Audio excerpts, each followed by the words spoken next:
Hey folks, Kilt-Man here, Kilt-Man at your services. How are you all? I think we're all doing very, very well. Now, if you've got something that resembles the likes of this, get it now, have a swig. Cheers you all. Yeah. Ooh, it's a bit shrill, that one. That again, I did show this in a previous video. It's a bottle of blended whiskey and it's Claymore. The very name Claymore, oh, I see it on the shelf. Oh, and it's cheaper than the stuff I normally get. So, but Claymore's a good name, so I get it anyway. Folks, a few days ago, on March the 24th, John Williams, the great composer maestro John Williams, now in his 91st year, had an evening with John Williams at the, hang on a second, the Chicago Symphony Center Orchestra Hall. Jesus, that's a mouthful, isn't it? Where he played and conducted alongside the Chicago Symphony Orchestra. It was a sellout, as you'd expect. And I think a couple of cinemas in Chicago as well ran like movie tributes to John Williams. So Family Plot, Empire Strikes Back, sort of things like that, where he had composed the music for them. Anyway, went down a storm, which is weird because I'm playing the main title and storm sequence from the score that John Williams composed for John Badham's 1979 adaptation of Dracula. And a wonderful score it is too. Now, wonderful film as well. By a quirk of coincidence as well, I received, well, that painting there, a couple of days afterwards, of John Williams in full conducting might. And it came from our great friend and channel contributor, John Leggett. And John Leggett had sent to me previously Jerry Goldsmith. And again, full conducting verve, passion and might. And as everyone knows, my favourite composer of all time is Jerry G. Now, the person that actually created these fabulous paintings is a guy called Gary Kester. And Gary Kester used to be the editor of Legend, which was the journal of the Jerry Goldsmith Society. And he met Jerry G a couple of times, and Jerry Goldsmith himself actually obtained a few pictures of himself, which Gary had done. And he was blown away by them, how good they were, and how anyone would even be bothered to paint his picture. Now, these are fantastic. I mean, I've had that one for a while, and I did a video on that one for Jerry G. But this turned up, and it just seemed like one hell of a coincidence with John Williams playing to a sellout, concert orchestra performance. And if you look at this, I shall fetch it down. As you can see, I wasn't using a whiskey bottle to prop it up this time. Something a bit more substantial. Now that ring light is going to get in the way, but I will do my best to angle this. There he is, the maestro John Williams there. Now if you look, it's Maestro John Williams from Gary Kester in 2018, acrylic on canvas, same as the one for Jerry G there. But look at it, that is absolutely wonderful. And what I like about this style, I mean, I'm no painter, I don't know, the different forms and styles of painting. I really do not. I just do stickmen and stuff like that. But this, to me, to my sort of florid, imaginative mind, that's like a hyper-realistic surrealism. There's a weird term for you. Because he's in full dynamic pose, but you've got all this surrealistic background, there's swells and stuff going on, almost jagged like cliff. Maybe the cliffs of Whitby as Dracula hoves into view, could be. And you've got his conductor's baton there. And if you look up here, this is what I love about it. Ignore that ring light, ignore that. If you look up here, there's like wisps of what looks like smoke. So it's almost like he's conjuring in the air, and that's like his Harry Potter wand. So I don't know what that's meant to be. And if you look at it as well, maybe on the camera and on video you don't pick it up too well, but it actually looks like a bat, a smoky bat, which again, you see how I put these things together? But it is truly wonderful. And Gary Kester's artwork is just, it's amazing. It's vibrant. It captures a moment when people are conducting, when these great maestros and composers are conducting, you can quite clearly see there, that is a second captured in time. of the power that he wields with that baton and with that expression and his gesticulations to the orchestra. He's commanding literally a veritable army. And when that army comes together, magic is created. And there you got like this, almost like this wand, and it's just been fizzing in the air, and it's like steam coming off it. I think it's truly wonderful. Now, if Gary gets on to me and says, oh, that was a mistake, I'd be like, oh, a bloody good mistake though. It's fantastic. And Gary does sign his artworks as well. Maestro John Williams, Gary Kester, 2018, acrylic on canvas. It is outstanding. John, thanks so much. Gary, my God, mate, that's a talent, that is. That's creativity as well. Let me just put this back up here, and hopefully it doesn't slide off. God, that wouldn't be good, would it? Boosh! Oh, God, no. So, cheers, John. Cheers, Gary. Thanks so much.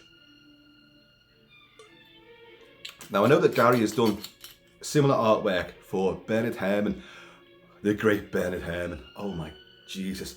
Again, these two guys are absolute pinnacles of creating movie music, and they've become heroes, idols and icons.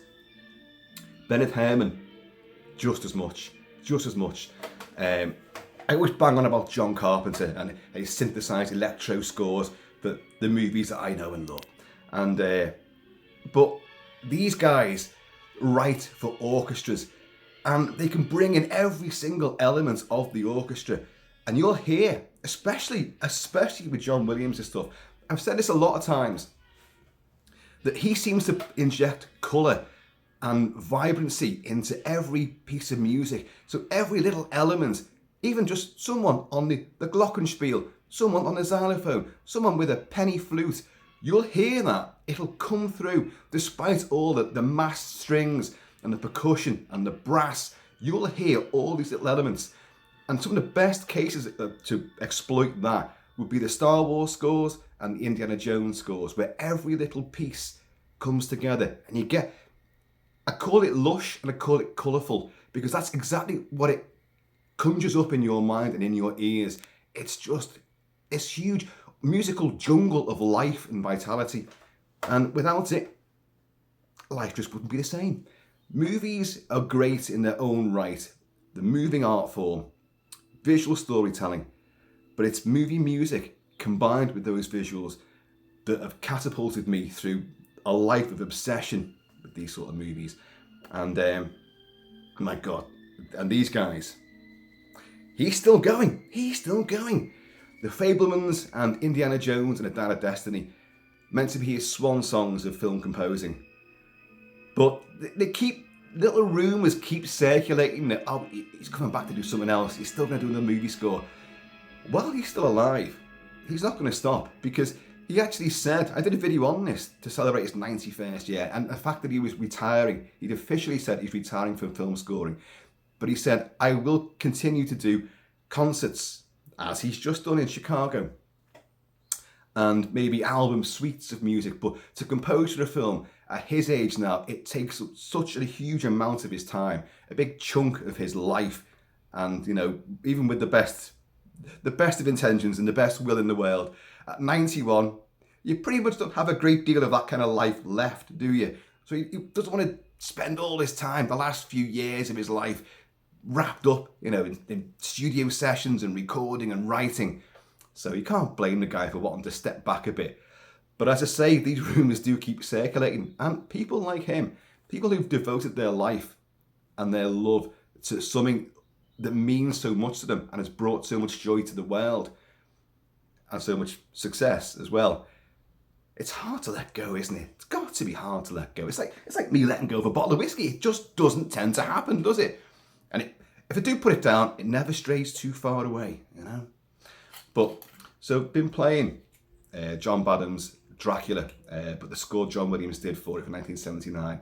And I know that it's one of the favourites of John Leggett as well, which is why I put this on. Cheers, buddy.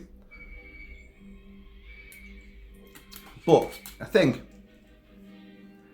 let's have another blast of John Williams from something else. And I haven't planned this at all, so where am I gonna go? I mean, where do you begin? Jaws, Superman, Indiana Jones, Star Wars.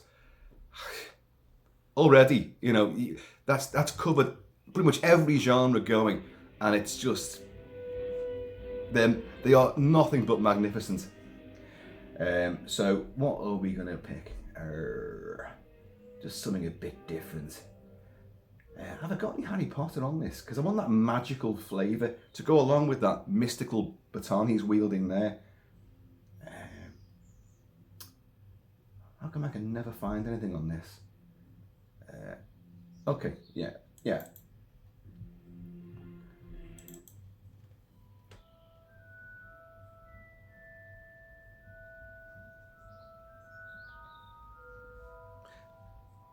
There's a delicate, fantastical beauty to this, isn't there? How gentle was that little melody there, and how quickly did a huge element of the orchestra just sweep in. What a gift. What a gift. The same as being able to paint imagery like that, which captures such a unique moment. You've got to wonder to yourself, what are they composing at the time? I don't know, but we'll work on that in a minute. You can see John Williams seems to be in like the baton is there smoking away. It's just woven some magic in the air. And the other hand is like that. It's like pushing, you know, like gentle, bring it down an octave or whatever. Me and these musical terms. Bring it down a touch. Brings like that. He's in concentration mode.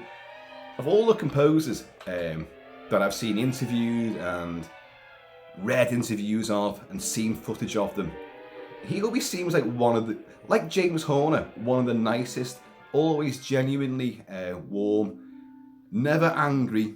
I could be wrong, I don't know. We all know that Jerry G had a lot of rants, and he could be quite brusque. As Gary Kester will testify, even though the two of them got on, and obviously Jerry G loved the fact that Gary had this called Legend for a reason, Legend for Ridley Scott, Jerry Goldsmith's elaborate score, blending orchestral symphonic sound with electronic embellishments, and it worked a treat. But he could be a little bit cantankerous, and he had a rocky sort of tenure with the likes of especially Ridley Scott, you know. Look what happened to Alien, look what happened to what I just described then, Legend. Soundtrack's getting butchered and changed around behind his back.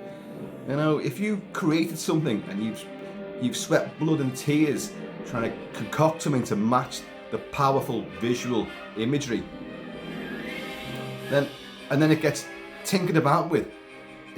Elements get tracked into different parts of the movie, and your score gets replaced completely, as it did with Legend. With Tangerine Dream, I love Tangerine Dream. I love the movie Legend. But I first saw Legend with Jerry G's fantastic score and was in love, entranced, enraptured by it. And then I heard saw the American cut with the Tangerine Dream score. It's like I wanted to vomit. It just so did not fit the visuals. Now I know there's many Americans, of course, because that's the version they saw first. That's all they know. So when they do hear what he came up with, a lot of them don't like it and you can't blame them, because it's what you saw and heard first. And although I've tried to educate people quite a lot of times, I've got a lot of American friends, you know, and I've had some quite stand-up arguments about this. Arguments. Isn't it weird? You know, there's a life of turmoil, tribulation. Cost of living is going through the roof. There's wars everywhere. There's political turmoil, and you know the daily grind is really grinding everyone down. And yet you can still find time to be passionate and really argue about the likes of, no, this score sounds better. Listen to how he brings out the sound of the fairy folk, as opposed to little synthesized little drones. Well, that doesn't really work. It's not conjuring anything. The beauty of an orchestra is creating this mise en scene. When I argue about music, I get very colourful and florid. I used that word before. I like that word, florid.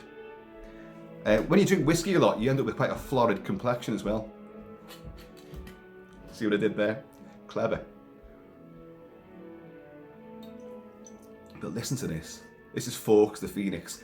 But a lot of the elements and themes that John Williams brought into Harry Potter and his whole scores for the films that he did, they blend in, they seamlessly blend in, and it's so clever. It literally is a tapestry, like putting a trademark into an elaborate tapestry, an embroidery, putting little elements which people have seen before. It's your stamp. It's beautiful. And as I say, the artwork is to die for. Now, he's done Hans Zimmer and he's done Bernard Herrmann. Can I just suggest a few names, Gary, if I may? James Horner, Basil Polidorus, Wojciech Kilar. By the way, as you watch this, there's a video for Wojciech Kilar and his score for Bram Stoker's Dracula coming up a little bit later on. So, or rather one portion of that score. Morricone. What I like about when you see conductors, and a lot of composers are quite hairy chaps. Look at Basil Polidorus, look at Vangelis. James Horner had a great head of hair as well on him. John Williams went for the beard. Not much on top, went for the beard. Understandable. But the likes of Jerry G and Elmer Bernstein with their shock of silver white hair, and Jerry G with his long hair in a ponytail. Elmer Bernstein had this big mop of white, silvery white hair. He looked amazing. Now when you see conductors who are really getting into it, into the moment, their hair's going crazy. I can imagine the only person conducting an orchestra whose hair would stay immaculate would be Bernard Herrmann, because of course it was very sleek and slick and side parted and was very regimented. No little follicular tendrils flapping about in the breeze, you know. The breeze created by the wafting of arms, the gesticulations and the wildness. I know a lot about the orchestra and a lot about instruments. I always downplay this because, you know, I'm no expert, but I do know a lot about certain elements. But writing music and conducting it especially, I have absolutely zero understanding. I do not know. They've all got the music sheets in front of them, so they know what they're playing. But they've got to watch him up there, who's bringing up elements and subduing other elements and highlighting other bits and bobs. And there's an artistry to that. It's alchemy, black magic. It is complete. The way it is, it's just magical. It really is. But that power, so they're wielding over this army and they're paying rapt attention. But when you get into it, the hair's going crazy. It's all over the show. And I love that kind of passion. I love anything where someone can get so worked up and enthusiastic and ebullient about something that they've created. And I understand why they get angry when things don't go according to plan, because you're putting so much of yourself into it, and a note is off kilter. You know, something's gone wrong over here. The brass was a second too late. Oh, to you, I would say the viewer, but the listener, you wouldn't know. You wouldn't have a clue. But to him or her, the composer and conductor, it's not right. Again. You know, you will be shot at dawn. You know, poor Chalice is like that. What have I done? You didn't do anything. I called you. I pointed my wand at you. I sizzled the air, and you still didn't come in on time. I don't know. I love movie music. Love it. And that's the thing. I grew up, I responded to, and I've said this so many times now, I responded to two films in particular. My earliest memories are sitting on my mum's knee, big kilt mama, sitting on her knee, on what I think would be Sunday afternoons, 2 consecutive Sunday afternoons, where on TV there'd be old, majestic, epic movies. And the first one is King Kong, 1933. I've discussed it ad infinitum.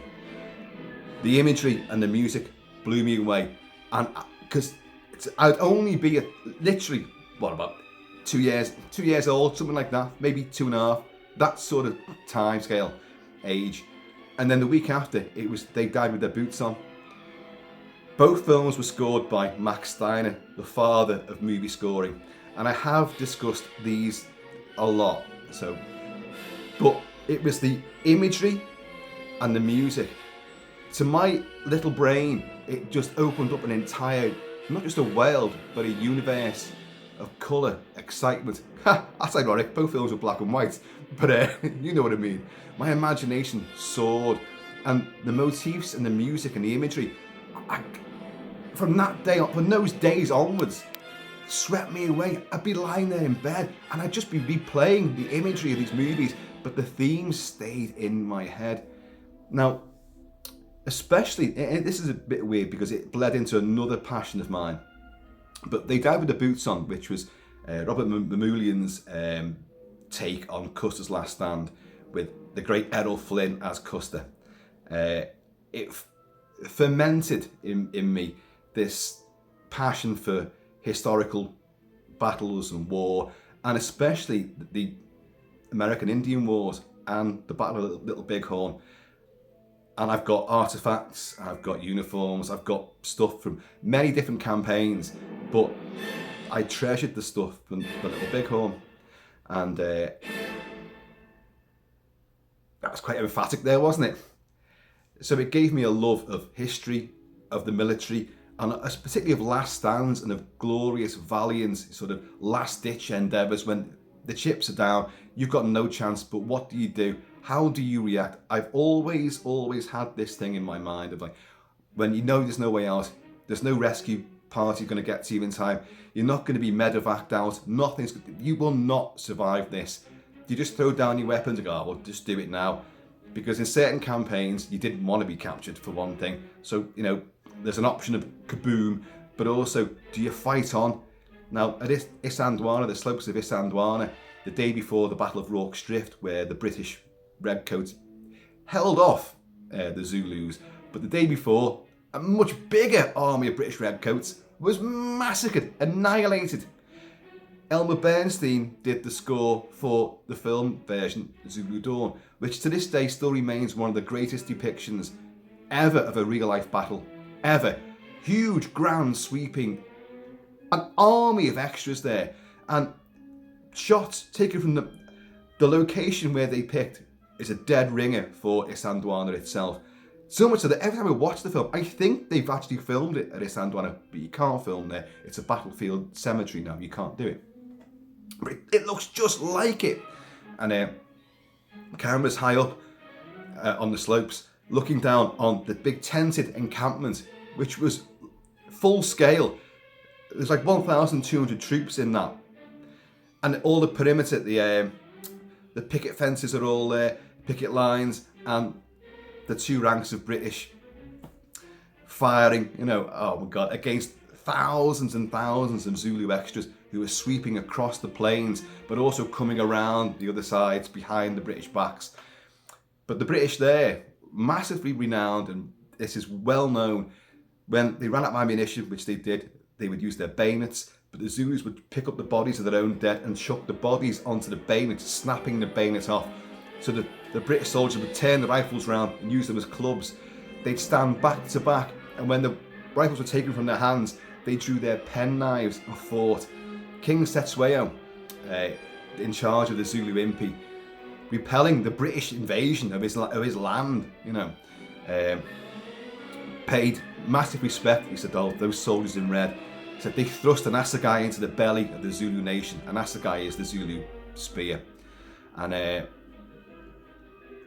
so he paid massive tribute to the bravery of these guys. So again, I always think about, how do you face it? Well, I've got nothing to lose. I'm going to fight on. You're going to have to take me down, because I'm going to fight until hell freezes over. So, that's it. Come on! And I love that. I love that. But see, I went off on a massive tangent there, but I'm prone to doing that. But back to Max Steiner and They Die With the Boots On. The theme, the Gary Owen theme, which is a jig, and it became, in reality, it was the actual regimental march for Custer and his 7th Cavalry. So Max Steiner employs it in the soundtrack to the movie, the score for the movie, and that was indelible throughout my youngest years and up until the age of about 13, when I was discovering important other things in life.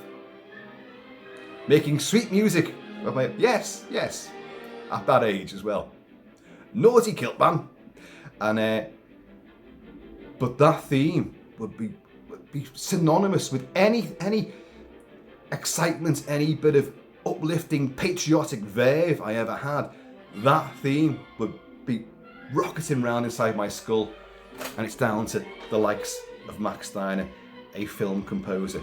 So I began to collect movie soundtracks on vinyl, and then on cassette, and then obviously on CD, and a vast collection. I'm looking behind you guys right now, and there's at least 3,000 CDs there. There's another few hundred up there and a couple of shelves up there. And the CDs all in these cabinets and stuff. These rather horrible, naff old teak sideboards. But this house, the Kilt Mansion, is an elaborate maze and labyrinth of cheap and nasty shit and amazingly prestigious artifacts and objets d'art as well, like what you see here. But while we're on the topic of the way things are in Kilt Mansion, people have said to me a few times now, like, I can see when you do videos in different rooms, the pictures on the walls. By the way, you can see the canvas artwork up there. Again, you know where that comes from. Our great friend and Super Channel contributor, Steve 007 Smith, who regularly sends these fabulous artworks on canvas. Now, people say, like, well, you're not hanging them up right. You know, they're on different levels. Yeah, they're on different levels, and there's a reason for that. I like a sort of Lovecraftian, off-kilter geometry. Nothing in this house, and I am to blame for this. Mrs. Kilt-Man would like things to be more regimented and nice and neat, but I'm a much stronger personality than that, so I will not be defeated. So things do hang sort of at different heights and different levels, and it's when you look down the halls, you look at, because we've got halls and different landings and many different floors, but when you look down from one end to the other, nothing sits right. Now, I know that will probably piss a lot of people off, but to me, it adds to this sort of creepy feel. We've also got a lot of bare floorboards here as well. So when you're going up and down the certain landings, which are quite long as well, and you're making the click-clackety with your heels on the wooden floorboards, bare floorboards, you know, I like that as well.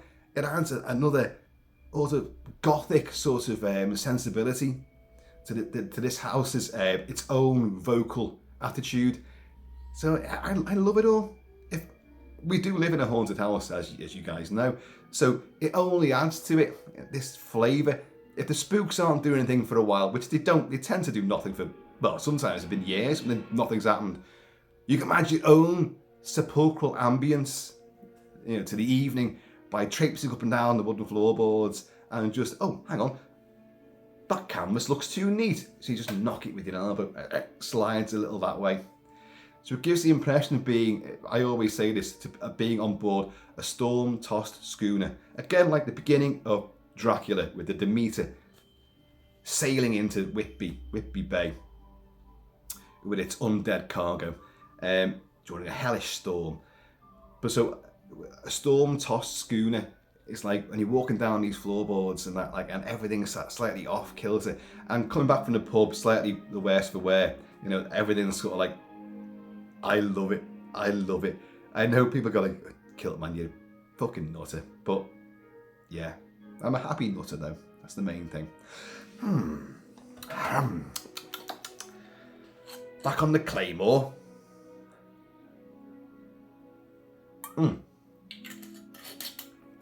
Now, when I did the video for the painting of Jerry G, which by the way has at the bottom there all his Oscar nominations and his one win. And his one win was for The Omen. Richard Donner's The Omen. The Ave Satani main theme. Now, when I opened that, again from John, I think I played, well, I will have done, because it's one of my favourite pieces ever, The Hunt from The Omen 3, The Final Conflict. And I'm going to play it now. I don't care. I'm repeating myself. I know. What difference does it make? And we'll play some more John Williams afterwards. But while I'm in this sort of mood, does it come under F for Final Conflict or The Omen 3 Final Conflict? Oh, God.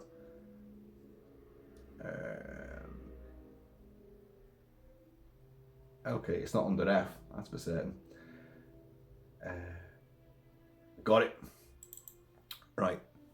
From 1981, The Omen, the third Omen movie. Sam Neill now plays Damien. And again, you know, I'll just set the scene. They've got the what are they called? These sacred order of priests who are like priests come assassins. They're Jason Bourne in cassocks and vestments. They're John Wick with dog collars. And they've got the daggers of Megiddo, the only thing that can kill Damien. And Damien's like, he's now an ambassador himself, you know, he's Damien Thorne, and he's got millions of acolytes, you know, willing to serve him. They know he's the devil's son, so they're happy with that. He's got them in his sway, in his thrall. But they go on a hunt, you know, I'll just bring this element in. I am violently opposed to fox hunting, as has been proven, and those fox hunters do know. One day I'll tell you, I've alluded to this a few times, but you know, on the grounds it might incriminate me, it's probably best not to say anything. Yeah. Note to self, shut up about the fox hunting. Okay. But they were going to go, well, there's a fox hunting sequence, and the priests have a decoy trail to lead Damien away from all the rest of the hunters and isolate him on a bridge and kill him. Damien, he's the Antichrist, you know. He's got a pack of dogs. Anyway, he survives, of course. But Jerry Goldsmith's music for as it's called, The Hunt. Oh God, I'm shivering I'll play it in a second.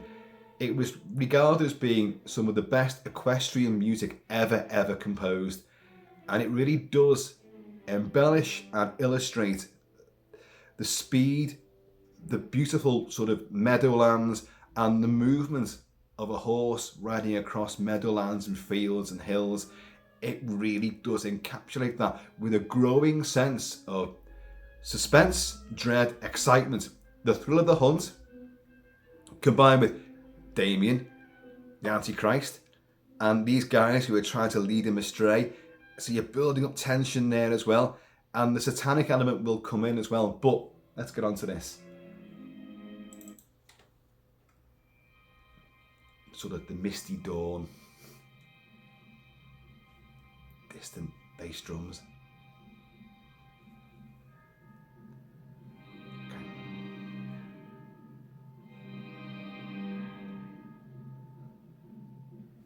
Builds.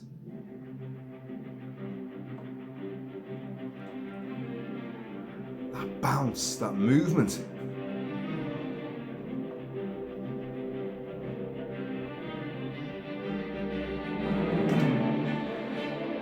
Up and running very quickly after that lovely sort of spellbinding commencement. It builds only a minute in.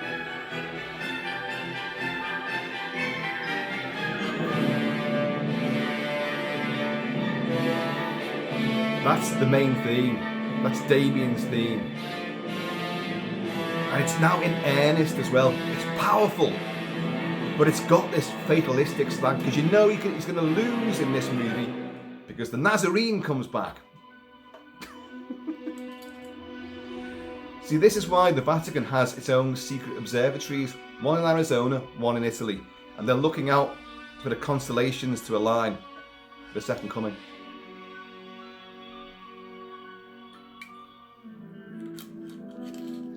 This is a second bridge now. Almost like the horn, the hunting horn call. There we go.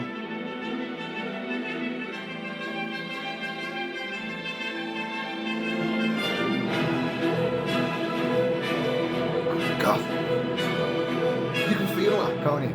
You're in the saddle, you can feel that. Your arse bones are grinding together. Your balls are in your stomach. You know. Have you ridden a horse at speed?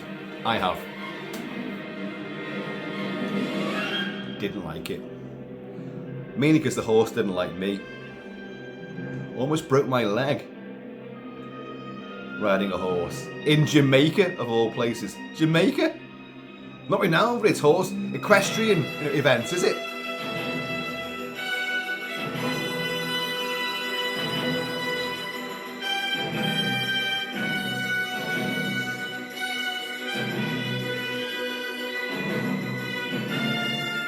This is Jerry Goldsmith writing for and conducting the National Philharmonic Orchestra. Listen, pensive.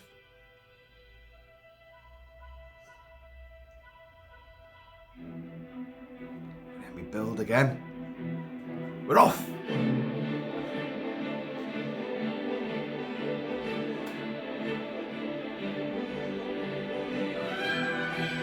Gorgeous, that.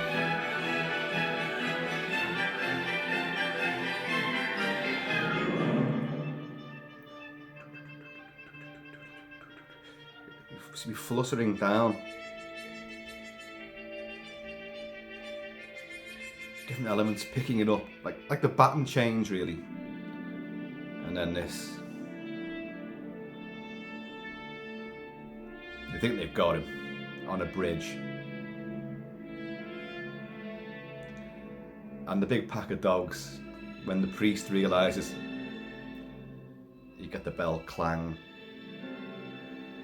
More ominous that time. When the priest realises, and all the dogs are all baying, giving it loads, and like Damien just gives the command to the dogs, and the dogs all just suddenly, after all the cacophony, suddenly just freeze and just stare at this priest, and he's like, oh, turns tail, and he's become the fox. There was a fox in our back garden this morning, and when I came home from the pub last night, there was two foxes that crossed the road ahead of me, illuminated, well, backlit by the street lighting, and they looked ghostly and wonderful. The male choir.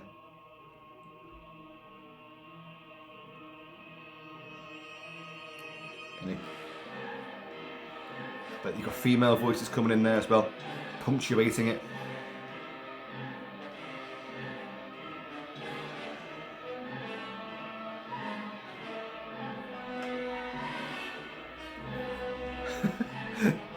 I've got a feeling I did start off this video about John Williams.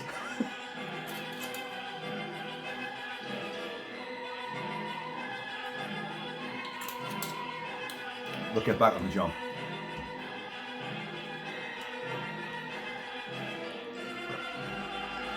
Oh, the build. It's great, isn't it? Let's get some more John Williams. And I know it's tried and trusted, and I've played it a lot, but I shall play it again.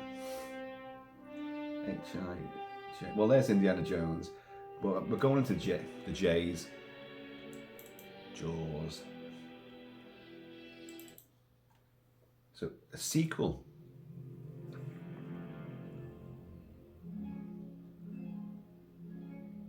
This is the main title. What he did to evoke more majesty and mystery of the sea. John Williams brought in the harp so well. So well. Wooden floorboards creaking there. Can you hear them? And this is those two dumbass divers, cum photographers, who were like trophy seeking. They found in the wrecked remains of the sunken orca from Jaws, Clint's boat. And they find it, and they're like that, hey! And then suddenly, a great big bloody shark, another one. You got to think to yourself, like, oh, what are the chances of that? You know, 4 years after the events of Jaws, and you're down there, and another bloody shark turns up. These little swells he evokes in this, like bubbles. You know, they've got their breathing apparatus on and bubbles coming up. He does that. That wasn't a very realistic bubble impersonation there, but the delicacy, there's a beauty there, but it's a beauty that is tinged very greatly with a harsh, sort of dangerous mystery. We don't belong under the water.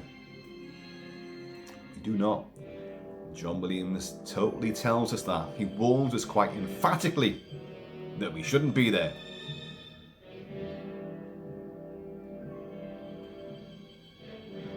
And these two,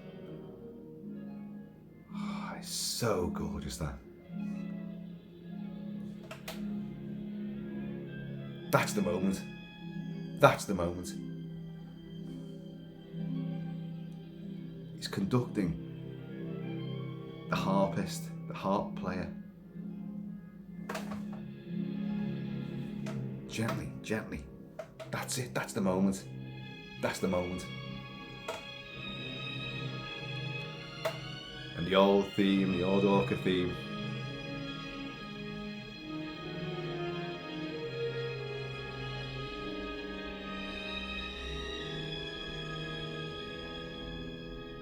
That's where they found the orca.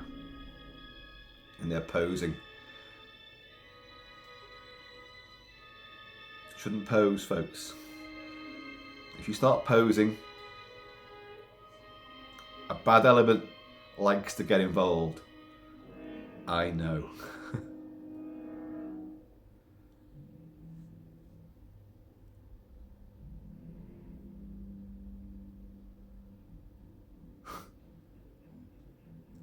It's irresistible, isn't it?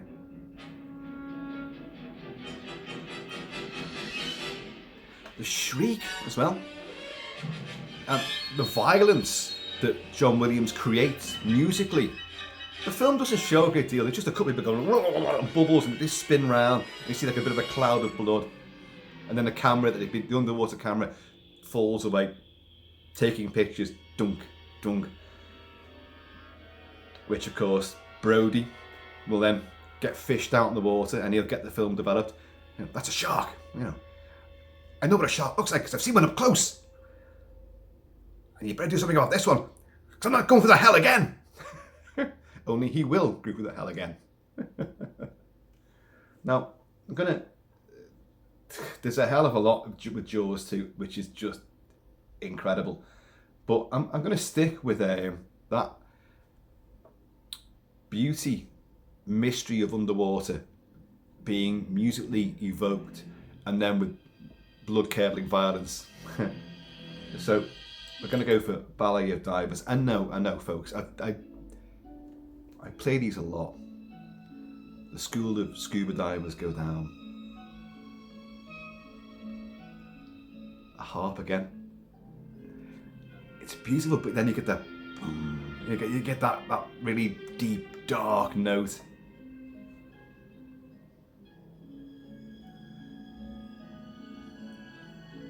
Beautifully photographed as well. And one guy, of course, the main school of divers are all heading in one direction. But one guy obviously can't hear the orchestra, the underwater orchestra playing. And he heads off after a sand crab. God.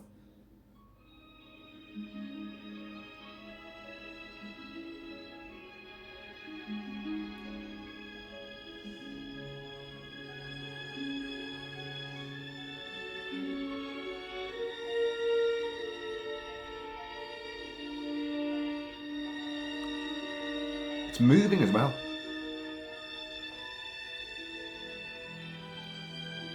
There's a sincerity to that music.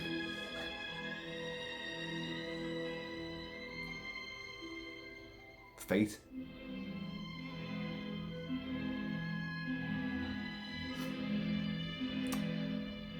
Go and join your mates.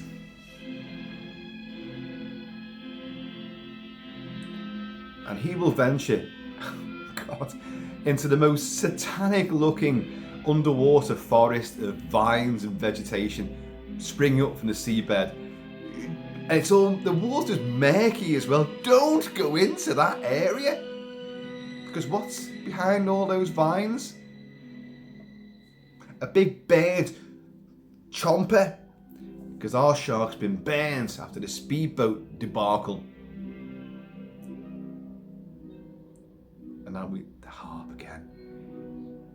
How it's a menace and beauty combined. The harp is leading us along.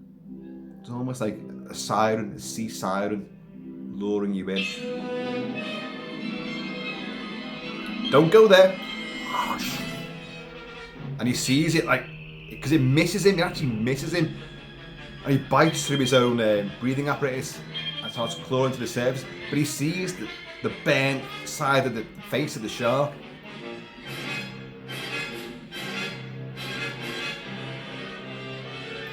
So John Williams had all that gentle, beatific sound of the eddying water and the different currents and the vines and all that, and the sea life and the graceful manoeuvres that you've got to adopt to try and get through the water.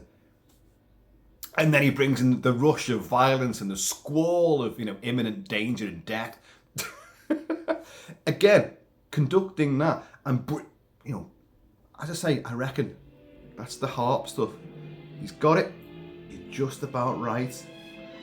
And then, come in, strings, bombast, death, big teeth. This is a great piece as well. All the kids, pre-Friday the 13th, the kids are going out and they're going to be picked up one by one. This is exciting. I'm sure you... Yeah, the strings are incredible. There's the xylophone.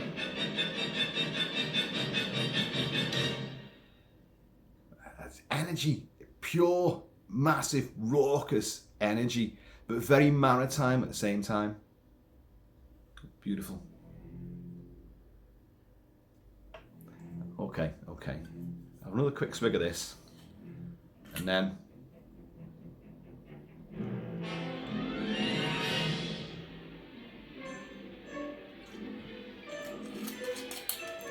don't worry, that's the last bottle in the house with everything in it, but there's more coming.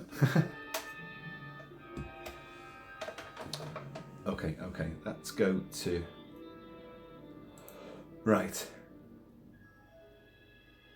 I mean, there's so much John Williams you could play, so much. And the thing about both these composers, in fact, a lot of composers, you always recognise James Horner, you always recognise Jerry Goldsmith, and you always recognise John Williams.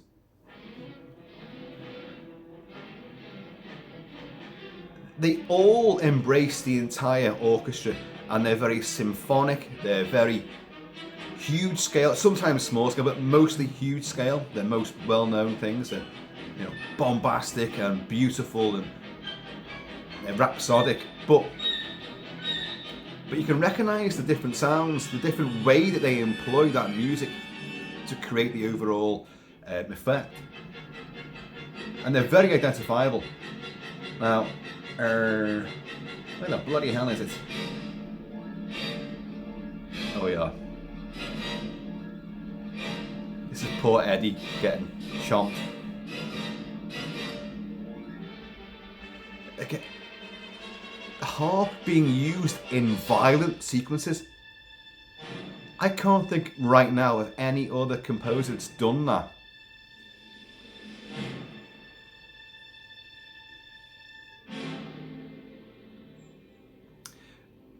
You heard the harp there while poor Eddie's being propelled at high speed in the shark's mouth to slam against his own little sailboat called Tina's Joy, with the eminently gorgeous Tina aboard it, who is one of the best screamers ever. And she's a great actress in the movie as well. Great actress.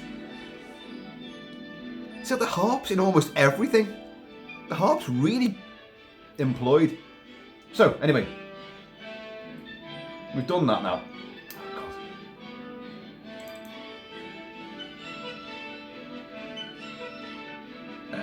Shall we do that? Yeah.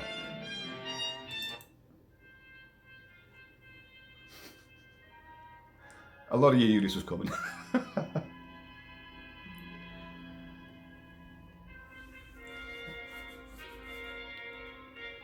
Superman, the movie, Richard Donner. Still, I'll be honest, I'm not the biggest fan of Superman as a character. I'm just not.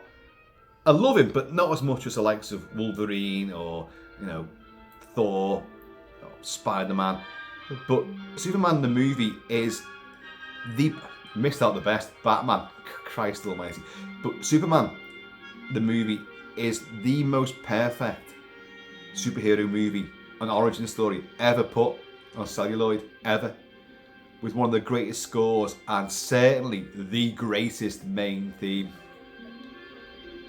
It is just outstanding. And it captures the big boy scout. It captures that, again, patriotism. Superman is a patriotic character. America used him, abused him, exploited him, but owns him. But he's heroic and he's peerless. He's got no vices.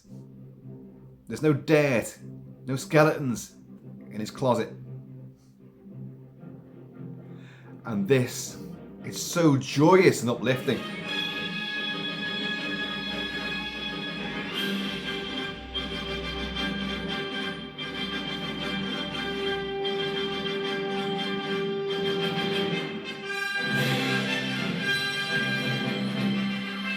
And you believe that he can fly. But when you hear this, you believe that you can fly.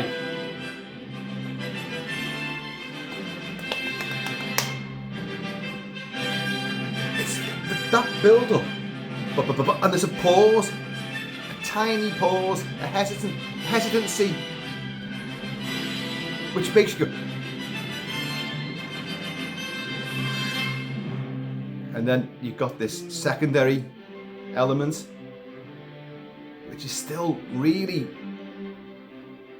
heroic and earnest, beautiful, and still driving, but it's got a romantic element to it as well.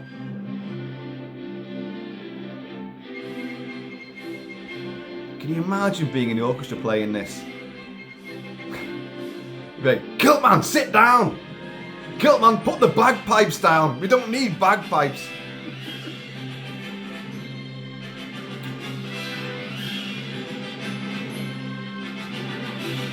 I'd have all whiskey bottles lined up and I'd be like tinkling them, rattling them.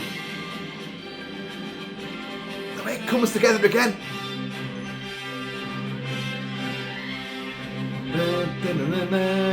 Superman.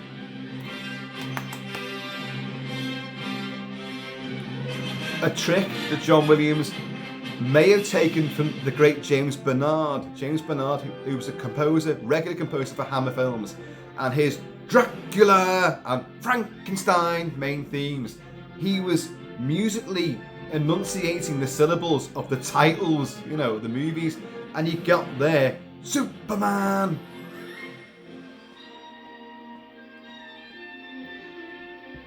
I'm sure that's been well documented, but...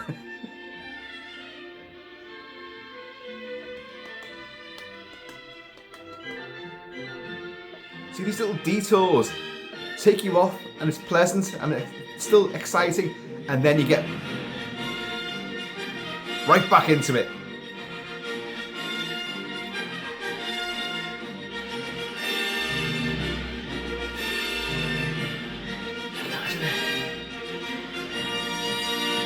And this now, this build up now for this finale.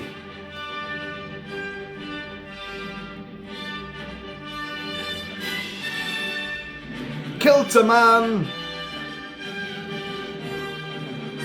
I can dream.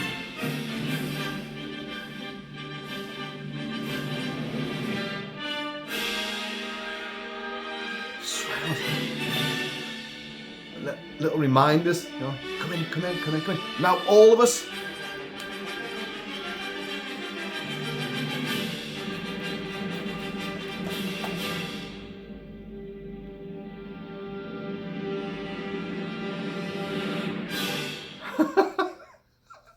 I'm knackered. Don't know about you. Jesus Christ. I'll tell you what.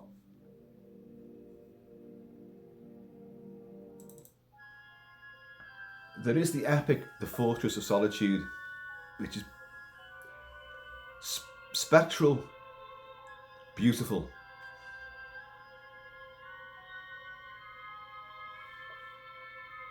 He's got the crystal. What to do with this? I'll head out north and just throw it. See what happens.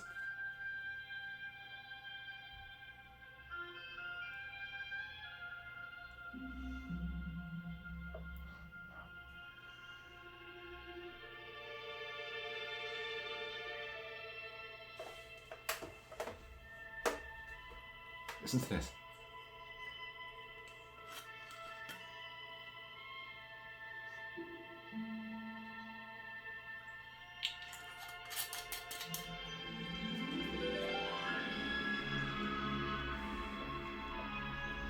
I mean, Clark, you know, Kal-El doesn't know where his life's going to take him.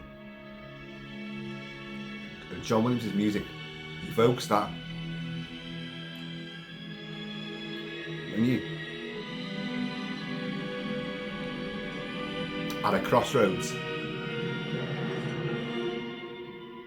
what do? You may have lost someone, a parent, a partner. You may be at that cusp of, what's my career going to be? Where do I go? I'm at one right now. After leaving a career of spanning 36 years, I left 2 days ago. And although there's ideas, I have no idea really where I'm going. Not yet.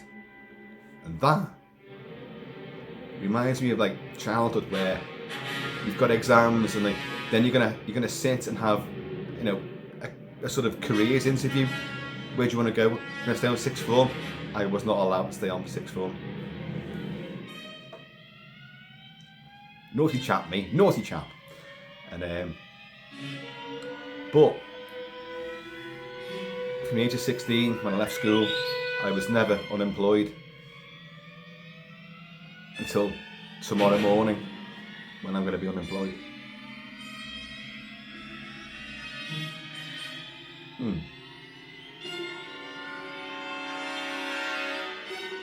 And that evokes the thrill, the fear of change, of maybe leaving the home, which obviously Kal-El does, Clark Kent does. Find your identity, find who you are, find what your place in life is. It's not easy, you know. It can be exciting, but it can be very threatening, intimidating, and a very risky endeavour. Listen, after all of that, the beauty of the Fortress of Solitude, the ice crystals and spikes emanating and building this beautiful, mainly polystyrene super set,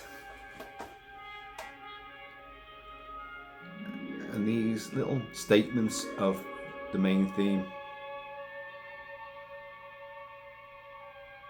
John Williams at just a magisterial height of power.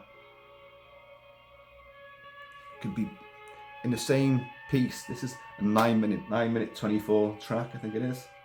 9 minute 23, I was almost there. And he can paint such a tableau. Worry, jeopardy, fear, what's next, you know. And the big special effects build up and all of that. Evokes and depicts all of that.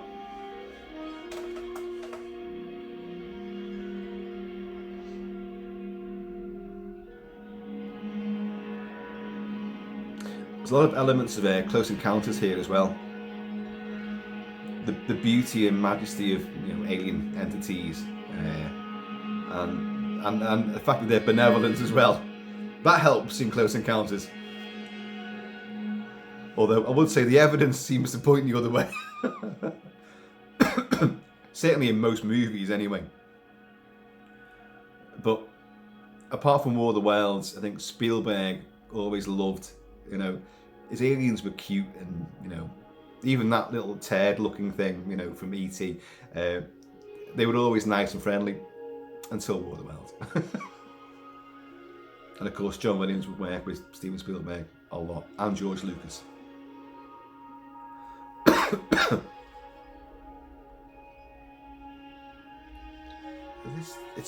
This is its own concept piece in its own right. Like a lot of John Williams' stuff, it runs a gamut of different themes and ideas and takes you to peaks and troughs, lulls and bridges, and builds again, and then takes you into a whole new sort of musical vista.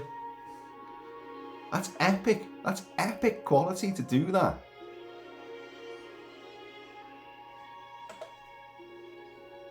And the harp again. I think the harp has set me off today, hasn't it?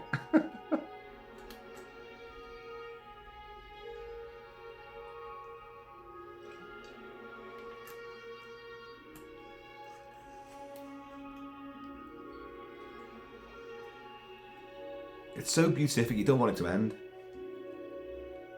It's almost like, you get recordings of ambient music, rainforests and storms and nature sounds. But listen to this.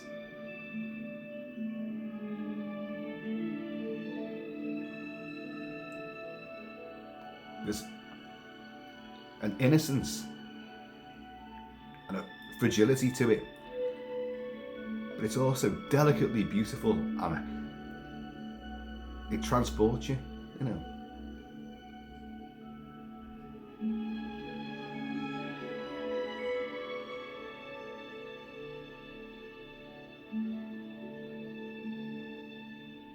See, sitting on my mum's lap watching King Kong and hearing Max Steiner score. Little did I know that many, many decades later, I'd be sitting here whinging whilst playing movie music. A consistency in my life. Movies, movie music.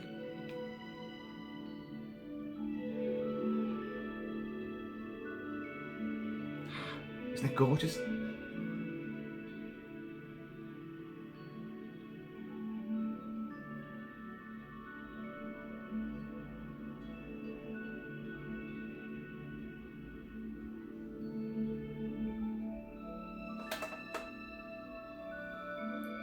Maestros.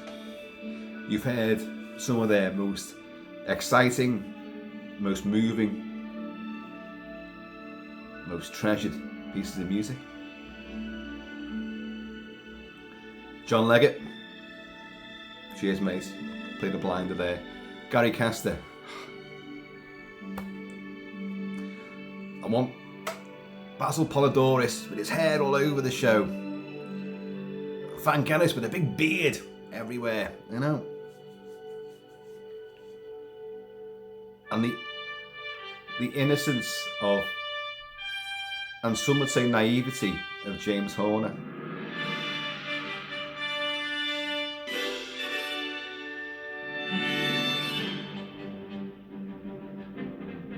This is where he's found that costume in the ice closet. Isn't it wonderful? Folks, I have been always shall be Kilt-Man. Please, in the meantime, in this ever musically embracing in between time, keep it Celtic, keep it Celtic, be happy, be yourselves, and just enjoy life. It takes you down different roads. Don't always know where you're going. As of tomorrow, I have no No idea, as usual. And the answer won't be down at the bottom of one of these. Although I'll do some thorough searching just to make sure.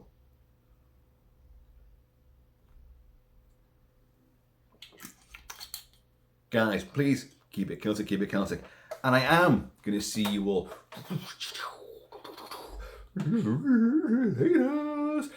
And unbelievably, the next video is going to be another movie music one.